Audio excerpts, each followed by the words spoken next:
అందరికీ నమస్కారం. SBR talks channel స్వాగతం. మిత్రులారా, ఎస్బీఆర్ టాక్స్ అండ్ ప్రతిష్టానం కలిసి 2025 ఇయర్ అడ్మిషన్స్ కోసము, కౌన్సిలింగ్ కోసము అనేక కొత్త కోర్సులను ప్రవేశపెట్టింది. వాటిలో చేరాలనుకుంటే స్క్రీన్ మీద నెంబర్కి ఫోన్ చేయండి. అదేవిధంగా మంచి ఇంటర్మీడియట్ ఎలా ఎంపిక చేసుకోవాలి, మంచి school day scholars come residential ఎంపిక చేసుకోవాలంటే దానికి కూడా వ్యక్తిగతమైనటువంటి గైడెన్స్ ఉంది. ఇవన్నీ ఎస్బీఆర్ టాక్స్ ప్రతిష్టానం కలిసి అనేక మంది నిపుణులతో మద్దతుతో సహకారంతో కౌన్సిలింగ్ గైడెన్స్ ఇవ్వబడుతుంది. జూమ్ మీటింగ్స్ ద్వారా, వాట్సాప్ ద్వారా, ఫోన్ కాల్స్ ద్వారా, యూట్యూబ్ లైవ్ ద్వారా ఇట్లా అనేక రకాలుగా ఒక సమగ్రమైనటువంటి గైడెన్స్ మీ స్థాయిలను బట్టి, మీ ఆసక్తిని బట్టి, కెరీర్ ప్లాన్ బట్టి ఇవ్వడం జరుగుతుంది. కాబట్టి దీనిలో చేరాలనుకుంటే వెంటనే స్క్రీన్ మీద నెంబర్కి మిస్డ్ కాల్ ఇవ్వండి. మా ఆఫీస్ కాంటాక్ట్ పర్సన్తో మీరు మాట్లాడి దానికి సంబంధించిన పూర్తి వివరాలు తెలుసుకోండి.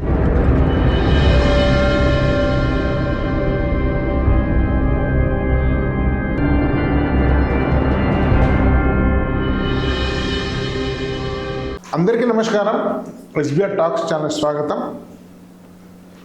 ఇప్పుడు నానో డైరెక్టర్ కృష్ణ చైతన్య కేసీ గారికి చేసేటువంటి రెండవ వీడియో ఈ సిరీస్లో భాగంగా education, psychology, IIT and NEET exam సంబంధించినటువంటి దానిలో సాధించడంలో ఉండేటువంటి రకరకాల సమస్యలు, ఇలాంటి అనేక అంశాల గురించి మాట్లాడేటువంటి సిరీస్లో ఇది రెండవది.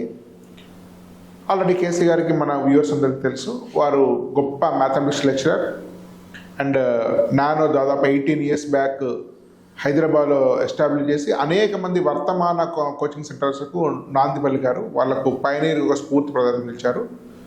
సో వారితో మనం మాట్లాడదాం. దీనిలో ఉండేటువంటి టాపిక్ ఏంటంటే, సార్ ఐఐటి నీట్ సాధించడం అంటే అసలు పుట్టుక నుంచే స్ట్రెస్. చిన్నపిల్లల వాళ్ళు ఒక 2 years 3 yearsకి వెళ్ళినప్పటి నుంచి వాడు ఐఐటి నీట్ అనుకొని స్ట్రెస్గా ఫీల్ అవుతున్నారు. పేరెంట్స్ అట్లే ఫీల్ అవుతున్నారు, స్టూడెంట్స్ అట్లే ఫీల్ అయ్యే విధంగా పనిచేస్తున్నారు.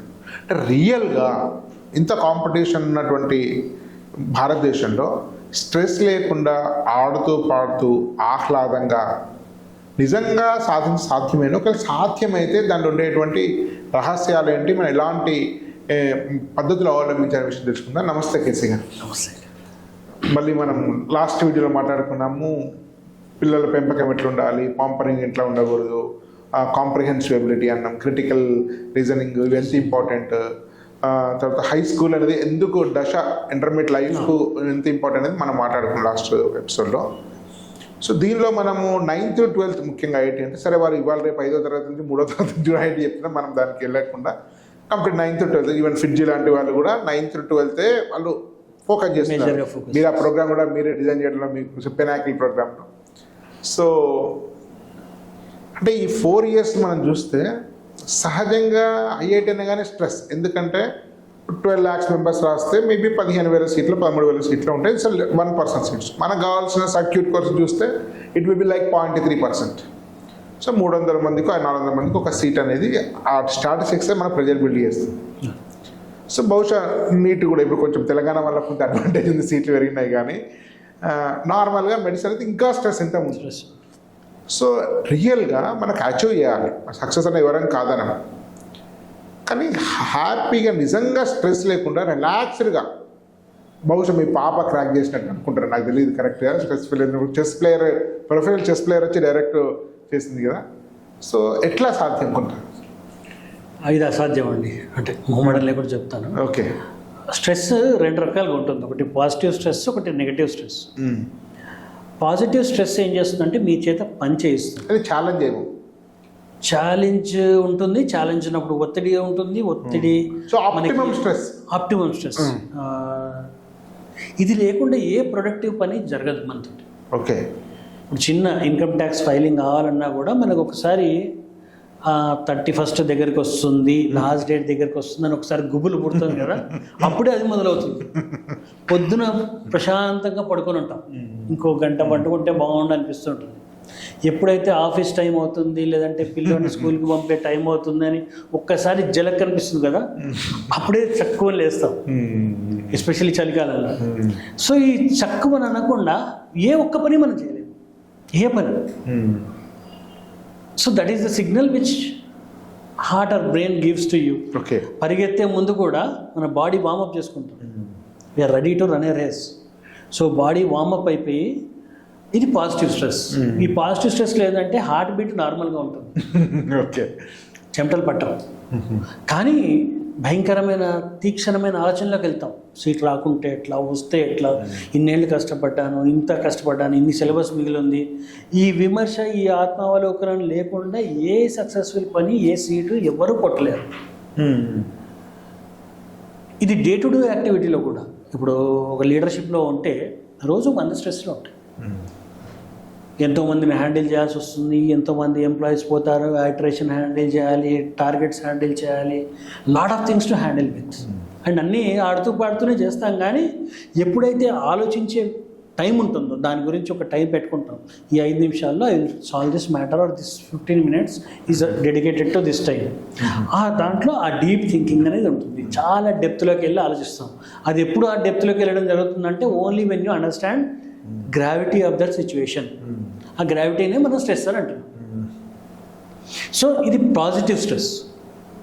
నెగటివ్ ఆప్టిమమ్ స్ట్రెస్ అని వచ్చేదండి. అంటే ఎంతవరకు మోతాదుగా ఉంటే మనకు మైండ్, హెల్త్, బాడీ డిస్టర్బ్ కాదు అంతవరకు అంతవరకే తీసుకుంటాం. ఈ పాజిటివ్ స్ట్రెస్ని ఎవరిని కూడా, ఇప్పుడు నా స్థాయి నాకు తెలుసు, ప్రతి వాళ్ళకి వాళ్ళ స్థాయి తెలుసు. If you are in a natural path, you know your capabilities, abilities. మన స్థాయి వరకే టార్గెట్స్ పెట్టుకుంటాం, స్థాయికి మించి టార్గెట్స్ పెట్టుకోము. సో మన రీచ్ తెలుసు, మనకి ఎంత టైం ముందు హోంవర్క్ చేయాలి, హోంవర్క్ ఎన్ని పేజీల హోంవర్క్ ఇచ్చింది స్కూల్లో టీచర్ తెలుసు మనకి. ఇన్ని పేజీలు రాయాలి అని అంటే నా నార్మల్ స్పీడ్కి నాకు 1.5 గంట పడుతుంది.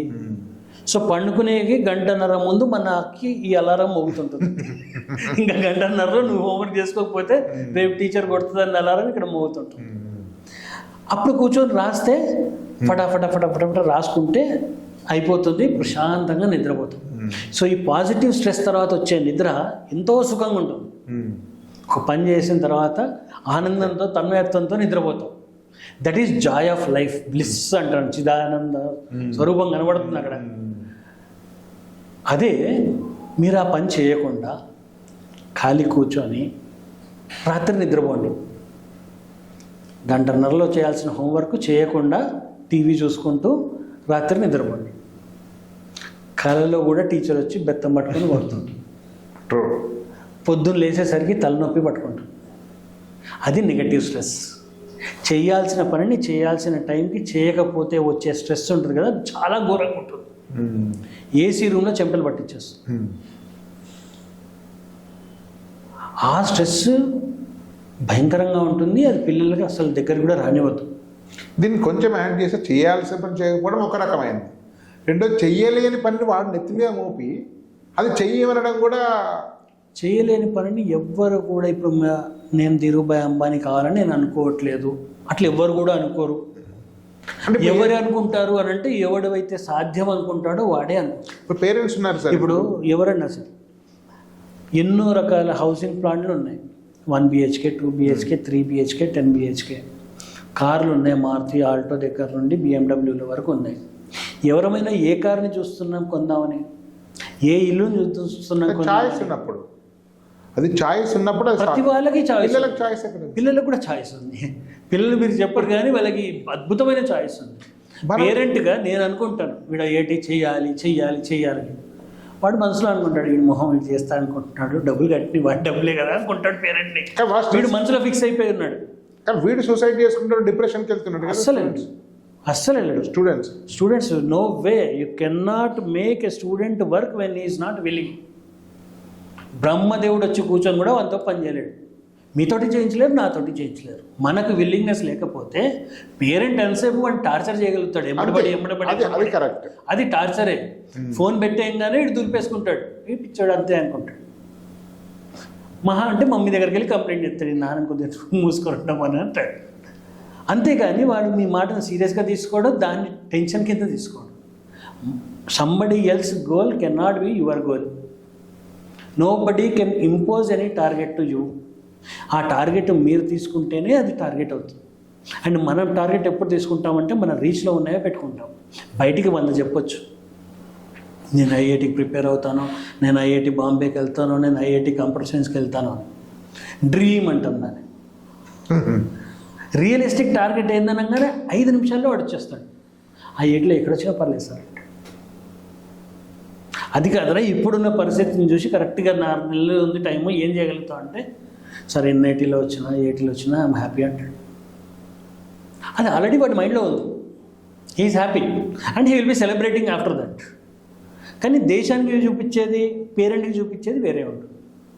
సో మనసులో ఆ టార్గెట్ ఎన్ఐటీ నాకు కంప్యూటర్ సైన్స్ వచ్చినా పర్లేదు, టాప్ 10 కాలేజెస్లో కంప్యూటర్ సైన్స్ వచ్చినా పర్లేదు అనుకున్న పిల్లోడికి వాడు ఎప్పుడూ కూడా వాడి ప్లాన్ బిని ఎప్పుడు ఫెయిల్ కాడు వాడు. అది వాడి టార్గెట్. చిన్న ఇంటరప్షన్ సార్, యాక్చువల్గా కొంచెం ఈ విషయంలో కొంచెం డిఫర్ అవుతున్నాను. ఓకే. సో ఇప్పుడు మీరన్నా స్టూడెంట్స్ ఉంటారు, నేను కాదనట్లేదు.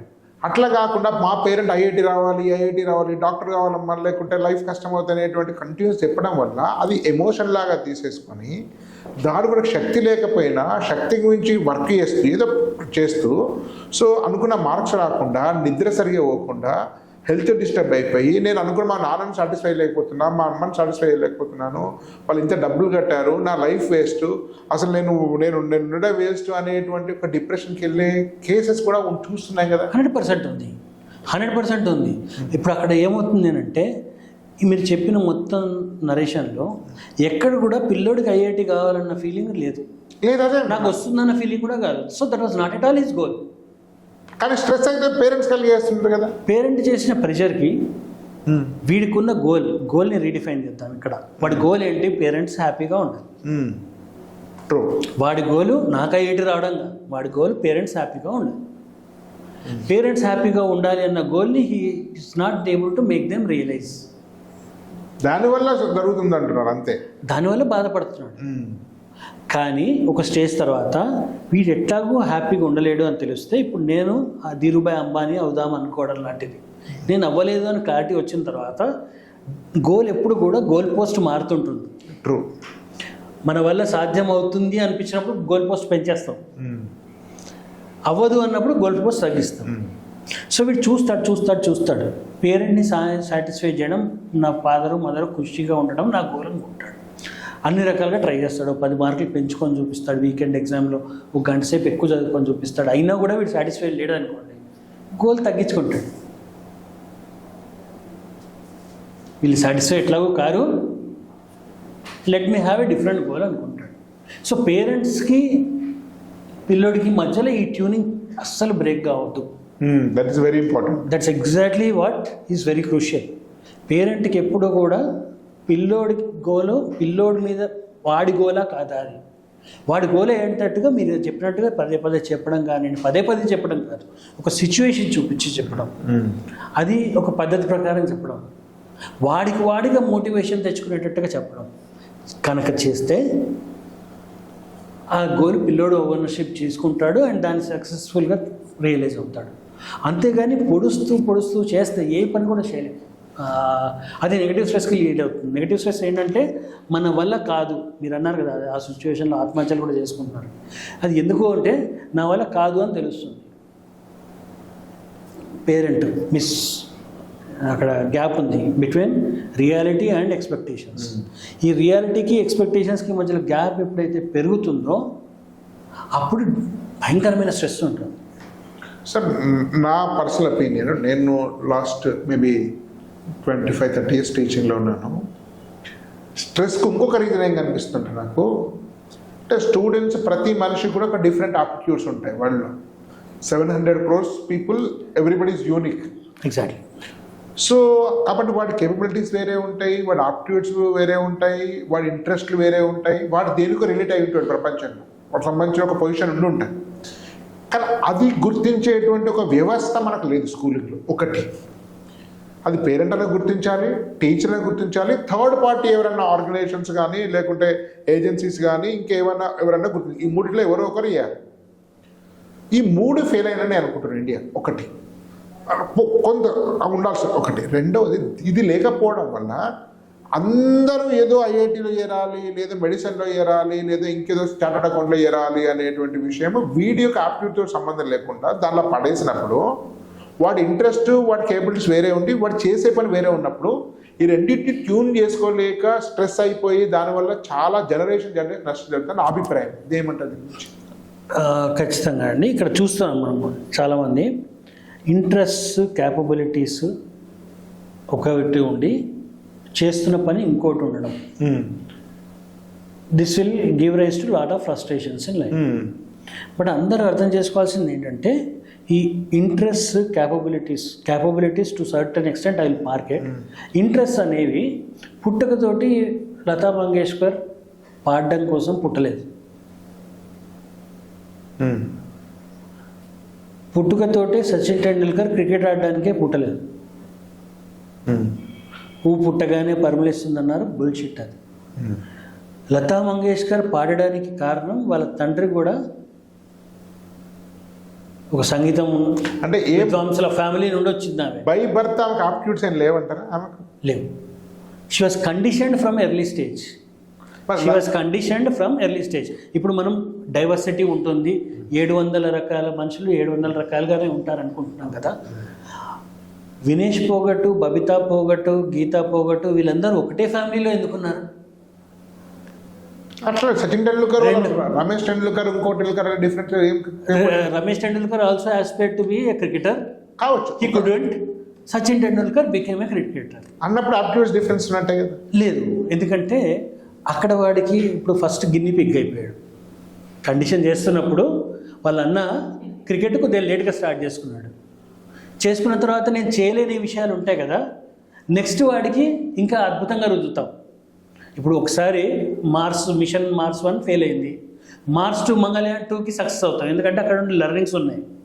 సో పేరెంట్స్ కూడా ఏమవుతుందంటే first time we are parenting, or గురువుకు ఆర్ ఇంట్లో కూడా first time we are doing something. అక్కడ నుండి పాజిటివ్ లెర్నింగ్స్ కొన్ని తీసుకుంటే హెరిడిటీ అనేది ఏమి ఉండదు అంటారా మీరు? హెరిడిటరీ అనేది ఎవ్రీథింగ్ ఈజ్ ఎన్విరాన్మెంట్ అంటారా?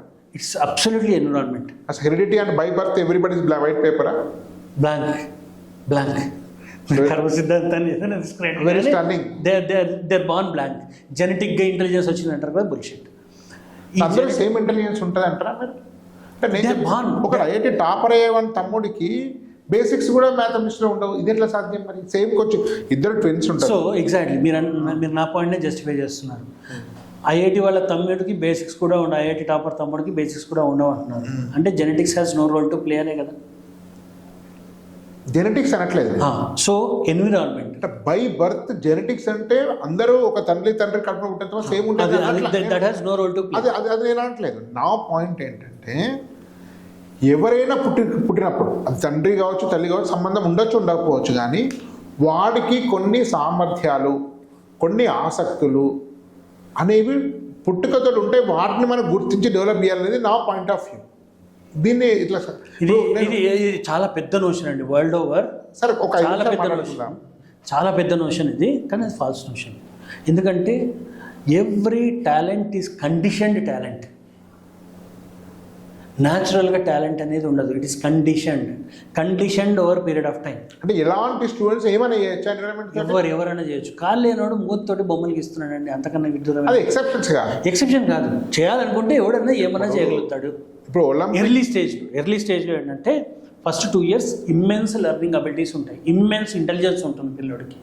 Next 7 years up to 7 years peak లెవెల్లో, అంటే మీరు నేను కూర్చొని మన ఏజ్ గ్రూప్లో మనకు 2 సంవత్సరాలు నేర్చుకునేది వాడు 25-30 నిమిషాలు నేర్చుకోగలుగుతాడు. చిన్న మీకు ఒక పాప చెస్ ఛాంపియన్, ఇంకో పాపను ట్రైన్ చేసి చెస్ ఛాంపియన్ అయి ఉండేదా? అయిందో కదా? కరెక్ట్ టైంలో చేస్తే అయి ఉండేది. కరెక్ట్ టైంలో చేస్తే ఎవరిని ఏమన్నా చేయొచ్చండి, అబ్సల్యూట్లీ ఫైన్. ఎవరిని ఏమన్నా చేయొచ్చు. దానికి 100 ఎగ్జాంపుల్స్ ఉన్నాయి. ఇప్పుడు ఏ స్పోర్టింగ్ కల్చర్ లేని ఫ్యామిలీ నుండి ఒక మంచి గురువు కరెక్ట్ టైంలో దొరికితే గొప్ప స్పోర్ట్స్మెన్ అయిన వ్యక్తులు చాలామంది ఉన్నారు. అంత గురువును డెడికేటెడ్ పనిచేసే పీపుల్ కూడా ఉండాలి కదా. ఏ ఎడ్యుకేషన్ బ్యాక్గ్రౌండ్ లేని ఫ్యామిలీలో పుట్టి, అసలు ఊర్లోనే ఎడ్యుకేషన్ లేని ఊర్లలో పుట్టి, అక్కడ నుండి వచ్చి మంచి గురువు చేతిలో పడి ఐఐటిఎన్లు అయిన వాళ్ళే ఎంతోమందిని చూస్తున్నాం. ట్రూ. ఆ విషయంలో మన ఇద్దరికి ఏకాభిప్రాయం. సో ఆ విషయంలో ఫైన్. ఆయన ఎంతో క్యాపబిలిటీస్ ఉండి, ఫ్యామిలీ సంబంధం లేదు, కానీ వాడు బై బర్త్ తోటి వాడికి కేపబిలిటీస్ హిడెన్గా ఉన్నాయి అంటున్నాను. ఫ్యామిలీ తల్లి ఉండాల్సిన అవసరం లేదు, తండ్రికి ఉండాల్సిన అవసరం లేదు, క్యాపబిలిటీస్ అవసరం లేదు. క్యాపబిలిటీస్ ఇప్పుడు స్వామి వివేకానంద వాళ్ళ అందరూ ఒకటే కుటుంబంలో ఉంటారు, ఒకటే తిరేవారుగా అదే కలకత్తాలో ఉన్నారు. వివేకానంద వాళ్ళు క్యాపబిలిటీస్ అనేవి అందరికీ ఇమ్మెన్స్ క్యాపబిలిటీస్ అది కరెక్ట్ అయి ఉండొచ్చు, అందరం కేపబిలిటీస్ కాదు, అందరం immense infinitely large. That is true. అహం బ్రహ్మాస్మి అనేది స్పిరిచువాలిటీ థియరిటీకి ఈ రెండు థియరిటికల్ ఫిజిక్స్ కి ప్రాక్టికల్ ఫిజిక్స్ కి తేడా ఉండదు. కాకపోతే ఒకటికి 50 ఏళ్ళకు జరిగే కేబిలిటీ 5 ఏళ్ళకి నేర్చుకోగలుగుతారు. ఆ లెవెల్ ఇంటెన్సిటీ తేడా. ఏ పిల్లోడైనా కూడా ఒక ఇన్ఫినిట్ క్యాపబిలిటీతో పుడతాడు. That is true. ప్రతి పిల్లోడు potentially divine every person. Correct టైంలో కరెక్ట్ డైరెక్షన్లో నర్చర్ కనుక చేయగలిగితే వాడు ఒక అత్యద్భుతమైన పొటెన్షియల్ కింద తయారవుతుంది. దీనిలో మన ఇద్దరు ఒకటే డిఫరెన్స్. ఒకటి ఏంటంటే నేను అనేది ఇన్ఫైనైట్లీ డివైన్ ఎనర్జీస్ ఉన్నాయి, ఆ విషయం నేను ఒక every person is potential divine. Vivekananda చెప్తారు, బుద్ధ చెప్తారు, దట్ ఈస్ శంకరాచార్య చెప్తారు, ఫైన్. కానీ అందరి కేపబిలిటీస్ బయటకు వచ్చేవి లో డిఫరెన్స్ ఉంది అంటున్నాను. మీరు చాలా గొప్ప సింగర్. డిఫరెన్స్ ఎక్కడ అవుతుంది అంటే environment 1 and 2 how you influence. ఎందుకంటే మనకు కూడా ఒక సెల్ఫ్ అనేది మన కాంట్రిబ్యూటింగ్ ఉంటుంది. Environment both of us may be sitting in the same environment. ఆ ఎన్విరాన్మెంట్కి నేను పర్సనల్గా ఎట్లా రియాక్ట్ అవుతాను, మీరు పర్సనల్గా ఎట్లా రియాక్ట్ అవుతారు అనేది కొంత తేడా ఉంటుంది. సో ఈ రియాక్షన్స్ అంటే ఎన్విరాన్మెంట్, ఆ ఎన్విరాన్మెంట్కి మనం ఎట్లా రియాక్ట్ అవుతున్నాం అన్న ఒక ఇన్ఫినిట్లీ మెనీ కాంబినేషన్స్ తోటి మన అవుట్పుట్ అనేది వస్తుంది. Okay okay. సో అదే క్యాపబిలిటీస్, ఇన్ఫినిట్ క్యాపబిలిటీస్ ఉన్న ఒక విద్యార్థిని సంగీతం వైపు మనం కరెక్ట్గా కనుక మోటివేట్ చేయగలిగితే చిన్నప్పటి నుండి వాడు అత్యద్భుతమైన సంగీతం వాయించగలుగుతున్నాడు. అదే ఇన్ఫినిట్ క్యాపబిలిటీస్ ఉన్న విద్యార్థిని క్రికెటర్గా మనం మోటివేట్ చేయగలిగితే క్రికెటర్ అవుతున్నాడు. వాడిని మ్యాథ్స్ వైపు మోటివేట్ చేయగలిగితే మ్యాథమెటిషియన్ అవుతాడు. టాలెంట్ అంటే ఏంటంటే దీని అర్థం talent is not by birth. Talent అనేది ఏమీ ఉండదు, it is nurtured over period of time. ఇప్పుడు మనం final coming to a point, aptitude test IQ టెస్ట్లకే వాల్యూ లేదంటారా? ఐక్యూ అనేది మీరు చాలా సైకాలజీలో ఉన్నాయి కదా test. I challenge any IQ test conductor to conduct a IQ test at the age of 3 or 4. అంటే 3 or 4 years వేరు, కొంచెం ఆఫ్టర్ సమ్ టైం. ఎందుకు కండక్ట్ చేయలేరు అంటే దానికి ఒక భాష రావాలి. ఐక్యూ టెస్ట్లో ఏమడుగుతారు? ఇన్ఫర్మేషన్ బేస్డ్ క్వశ్చన్స్ అడుగుతారు. కొన్ని బేసిక్ ఇన్ఫర్మేషన్ లేకుండా యూ కెన్నాట్, మీకు ఒక భాష రాకుండా ఒక బేసిక్ ఇన్ఫర్మేషన్ లేకుండా, సైకోమెట్రిక్లో భాష రాకుండా ఏ సైకోమెట్రిక్ క్వశ్చన్, పిక్చర్ టెస్ట్లు ఉంటాయి, అవన్నీ ఉంటాయి. పిక్చర్ టెస్ట్ ఏ పిక్చర్ అయినా కూడా without training what can you even attend? ఒక అద్భుతమైన ఐన్స్టీన్ని తీసుకొచ్చి 15 ఏళ్ళు జైల్లో పెట్టేసి, పుట్టినప్పటి నుండి 15 ఏళ్ళు జైల్లో పెట్టేసి తీసుకొచ్చి ఐక్యూ టెస్ట్ రాయమంటే 190 వస్తుందండి? Do you think he will get? So environment, conditioning over a period of time, a thought process అవన్నీ కూడా without that it is impossible. So talent is always conditioned. Talent by birth ఎవరికి కూడా రాదు. అదే సమయంలో లతా మంగేష్కర్ యొక్క father దగ్గర ఏమాత్రం గాత్ర స్వభావం లేని వాళ్ళని పెట్టినా కూడా లతా మంగేష్కర్ కాకపోయేదని ఆర్గ్యుమెంట్. అవుతారు, ఖచ్చితంగా అవుతారు. ఎందుకంటే ముగ్గురు అక్క చెల్లెళ్ళు ముగ్గురు అయ్యారు. అది మీరు ఒక ఎగ్జాంపుల్ చెప్తున్నారు. 100 ఎగ్జాంపుల్ తీసుకోండి, ఏ ఎగ్జాంపుల్ అనేది తీసుకోండి. ఇప్పుడు కాని ఎగ్జాంపుల్ చాలా ఉంటాయి. కాని ఎగ్జాంపుల్ ఎప్పుడు ఉంటాయి అంటే, నేను ఏదో సిచ్యువేషన్లో అక్క పాడుతుంది, చెల్లె పాడుతుంది, నేను ఎందుకు పాడాలి? ఎవడో ఇన్ఫ్లుయెన్స్ చేస్తాడు, పాటల్లో ఏముండదు, డ్యాన్స్ చేస్తే బాగుంటుంది. సో నేను పాడొద్దని డిసైడ్ అయిపోతాను నాకు నేనుగా. అప్పుడు నాకు పాడాలంటే పడవు, నేను ఆ ఫ్యామిలీ ఉంటే కంప్లీట్గా డిస్ట్రాక్ట్ అయిపోతాను. సో ఓవరాల్గా మీరు చెప్పేది పేరెంట్స్కి అయితే ఇన్స్పైరింగ్. ఎందుకంటే everything is conditioned, everything is brought up తోటి, ఎన్విరాన్మెంట్ తోటి, ఎకో సిస్టమ్ తోటి చేస్తున్నప్పుడు మన చేతుల్లో చాలా ఉంది. అత్యద్భుతం. సో ఇది ఓన్లీ బర్త్ తోటి వస్తుంది, ఓన్లీ జెనెటిక్ దీంతో వస్తుంది అనేది తప్పు. Everything is honed conditioned. So ఏ పిల్లోడితోటన్నా కూడా ఏమన్నా చేయించవచ్చు ప్రాపర్ ఎన్విరాన్మెంట్లో పెట్టి. Chinese are the best examples. సడన్గా ఎందుకు తీసుకొచ్చారు ఒలింపిక్స్ అన్ని టాప్ మెడల్స్? 40 ఏళ్ళ కింద చైనీస్ వాళ్ళకి ఎన్ని ఒలింపిక్ మెడల్స్ ఉన్నాయి?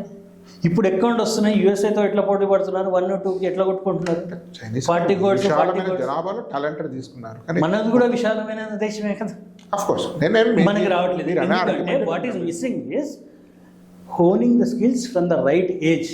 మన సాయిలు పెట్టారు, ఇంకేదో పెట్టారు. ఎప్పుడు పెడతారు వీళ్ళంతా, ఎప్పుడు పిక్చర్కి వస్తారు? పిల్లోడు వెళ్ళి ఫస్ట్ మెడల్ కొట్టిన తర్వాత వస్తారు. కానీ చైనీస్లు ఏం చేస్తున్నారు?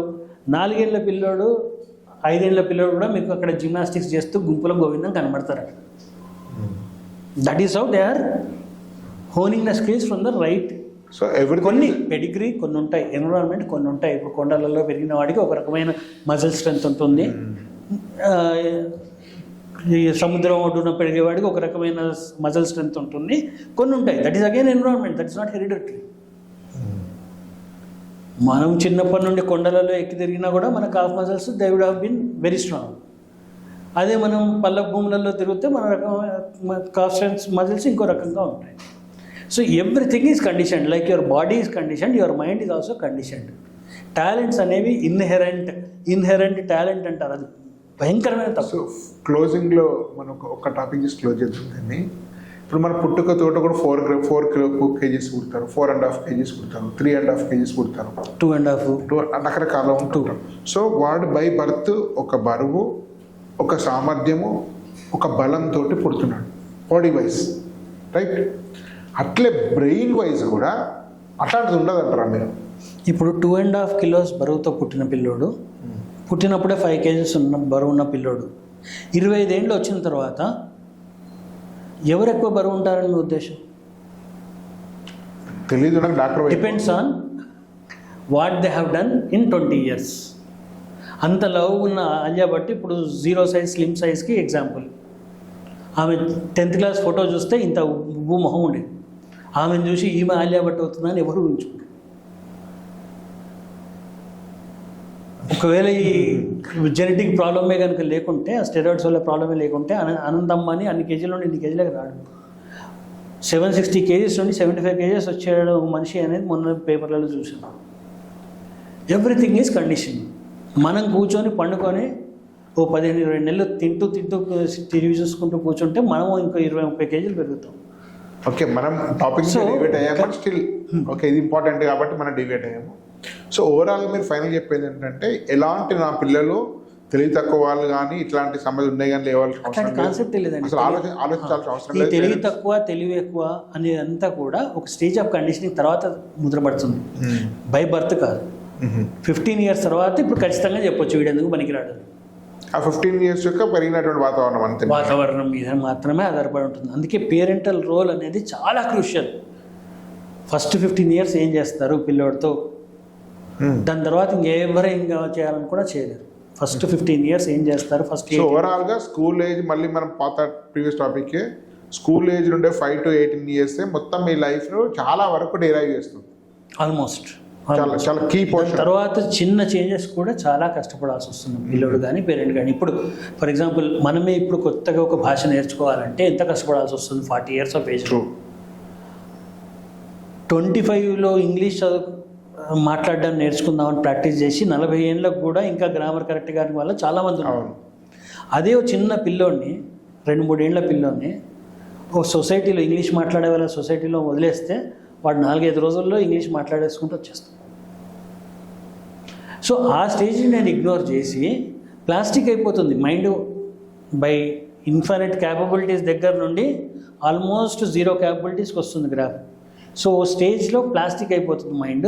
ఆ స్టేజ్లోకి వచ్చిన తర్వాత నేను ఇప్పుడు నా వీరత్వం శూరత్వం ప్రదర్శిస్తాను, అంతా నేర్చుకుంటాను, పిల్లోని ప్రెజరైజ్ చేస్తానంటే కాదు. ఆ ప్లానింగ్ అనేది ముందు నుండి ఉండాలి. పేరెంటింగ్ ఉండాల్సిన ప్లానింగ్ ముందు నుండి ఉండాలి. సో మళ్ళీ మనం చైల్డ్హుడ్లో ఉండే ప్రాపర్ సిస్టమ్ లేనప్పుడు తర్వాత లైఫ్లో చాలా కష్టం. అందుకనే చాలా సివిలైజ్ కంట్రీస్లో, డెవలప్డ్ కంట్రీస్లలో పేరెంటింగ్ అనేది ఇట్స్ ఎ కాన్షియస్ డెసిషన్. మన దగ్గర ఇట్ ఈస్ ఎర్రాటిక్ డెసిషన్. అన్ఫార్చునేట్లీ మన దగ్గర పెళ్ళి అయిపోయింది అంటే 2 ఏళ్లలో పిల్లలు కనాలి, మొనోటనస్గా కంటాం. కానీ డెవలప్డ్ నేషన్స్లలో ఇట్స్ ఎ రెస్పాన్సిబిలిటీ. వాళ్ళు పిల్లల్ని కన్నా ముందు నుండే వాళ్ళు ప్లానింగ్ చేసుకుంటారు. Are we ready to give child birth? అది ప్లాన్ చేసుకోవడం. సో పిల్లోడిని కనడం పెంచడం అనేది మన దేశంలో కూడా ఒక రెస్పాన్సిబుల్ డ్యూటీ కావాలి. ప్రతి ఒక్కళ్ళు నేను పేరెంట్ నాకు అంత తెలుసు కాదు, తెలుసుకోవాలి. అది పుట్టక ముందు నుండే తెలుసుకోవాలి. పుట్టిన తర్వాత చాలా జాగ్రత్తలు ఉండాలి. మన హావభావాలలో, లేదంటే మనం తిరిగే విధానంలో, మనం మనని మనం కండక్ట్ చేసుకునే విధానంలో మన లైఫ్ స్టైల్లో కూడా డిసిప్లిన్ రావాలి. డిసిప్లిన్ రాకపోతే నష్టం లేదు. అప్పటి వరకు పిల్లల్ని కనకండి, ఎంజాయ్ చేయండి. 35 ఏళ్ళు 40 ఏళ్ళు ఎప్పటివరకు ఎంజాయ్ చేస్తారో చేయండి. ఇంకా నేను డిసిప్లిన్గా ఉంటాను అనుకున్నప్పుడు మళ్ళీ పిల్లలకి ఈ యనమూరి వీరేంద్రనాథ్ కూడా చెప్తుంటారు రెగ్యులర్గా, సత్యసాయి బాబు కూడా ఈ విషయం చెప్తుంటారు. సో ఆ విషయంలో సేమ్. ఓకే అండి, ఇది కేసీ గారితో అద్భుతమైన ఇంటరాక్షన్ చూసాము. రైట్ అండి.